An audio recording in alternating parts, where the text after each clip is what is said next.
This edition of Life in the 1800s newspapers includes some humorous articles to make you laugh. I will be reading the Morning Oregonian from Portland, Oregon, dated Saturday, March 8, 1879.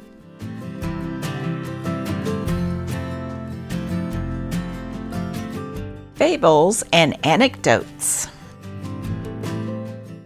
One time there was an old man had a pig, and the pig it had a curly tail, but old Gaffer Peterses has got a brush onto it, and the old man's girl has curly hair too, 'cause she puts it up in papers. So one day the old man caught the pig and put its tail up in curl paper, too, just like hern. And then he said, "Katie, Cass that was her name, come along and see your old father feed the pig." And Katie, she went, and when the pig come up and put its feet in the trough for to eat, Katie, she looked a long while, and then she said, "Why, Poppy?" But Poppy, he didn't take notice, just kept a knocking on the bottom of the bucket for to get all the swill out. After a other while, Katie, she spoke up again and said, "Poppy, what for do you curl it?" Then the old man, he said, the old man did, "Curl the blowed? You better ask that riddle elsewhere. It is twisted the other way. I love this pig like it were my own daughter, but I'll straighten that tail before killing time if I gotta break it.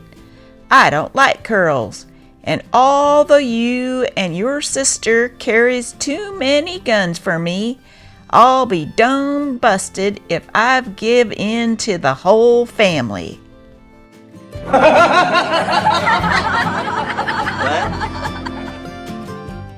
One day Billy, that's my brother, he and Sammy Dopey was playing by a mud hole, and Billy, he said, "Now, Sammy, let's play we was a barnyard. You be the pig and lie down and waller, and I'll be a bull and beller like everything." So they got down on their hands and knees, and Sammy, he went in the mud and wallered, while Billy bellered like a distant thunder. "Ah!" Blimey, Sammy, he come out muddy. You never seen such a muddy little feller, and he said, "Now you be the pig and let me beller." But Billy, he said, "I ain't a very good pig for dinner, and it'll be time enough for you to beller when your mother sees your clothes."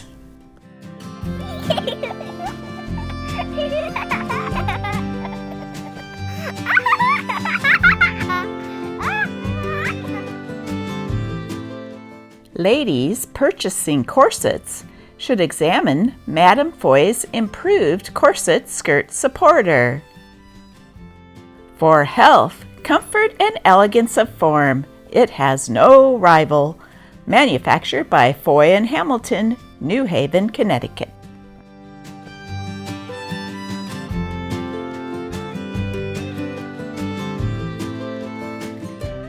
Great reduction in price. Lee & Perrins Worcestershire sauce. Heinz's trousers, a notable example of red tapeism, a little claim that has passed through the hands of lieutenants and captains and generals and got into Congress. It seems that the trousers and blanket of Private William Heinz, Company F, 18th United States Infantry, are still before Congress. A report on them has lately been made by the Senate Committee on Military Affairs.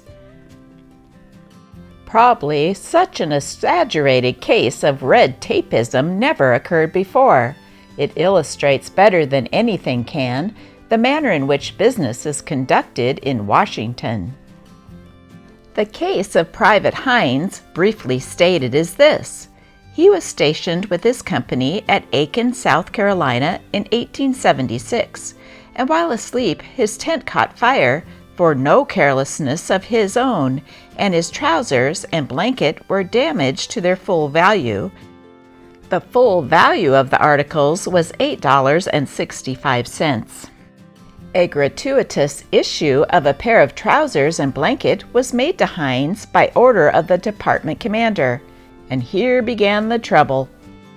When it reached the hands of the post adjutant, he slaps on an endorsement and directs the captain of Company F to report the facts. It then went on down the line of command. Among the papers is a mass of orders and reports, some by Paymaster Rochester, some by Deputy Quartermaster General Etkin, and some from other officers showing how and by whom the issue was made. The documents were referred to the military committee, and General McCook made a very elaborate report, which is full of grave humor. He commends the wisdom of the captain, who concluded that the honor and dignity of the United States would be put in jeopardy by Hines appearing on duty in a pair of trousers damaged to their full value. The report says, "The question of a gratuitous issue of clothing is now settled, and while Hines may be indifferent to the trouble he has given captains, colonels, major generals, a secretary of war, and a congressional committee, he can content himself with the reflection that he has neither worn nor lost his trousers in vain."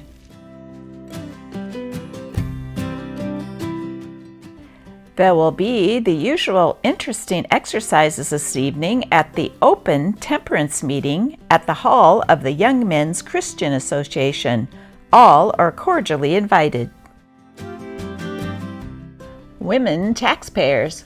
The following list, compiled from the books of the city assessor, shows the names of the women taxpayers who, according to recent enactment, are entitled to vote at the school meeting next Monday.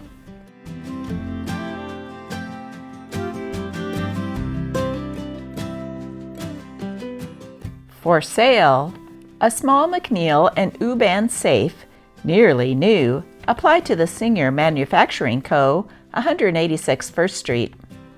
Two-story house, new, and fractional lot for sale on 12th Street, containing 4 rooms on first floor, 4 bedrooms and bathroom second floor, also a brisk basement. Terms, $1,600 cash, balance on time at 10%. Apply at 271 Alder Street. Would you like to read more jokes from the 1800s? I found this book on Amazon. You can check it out by clicking on the link in my descriptions.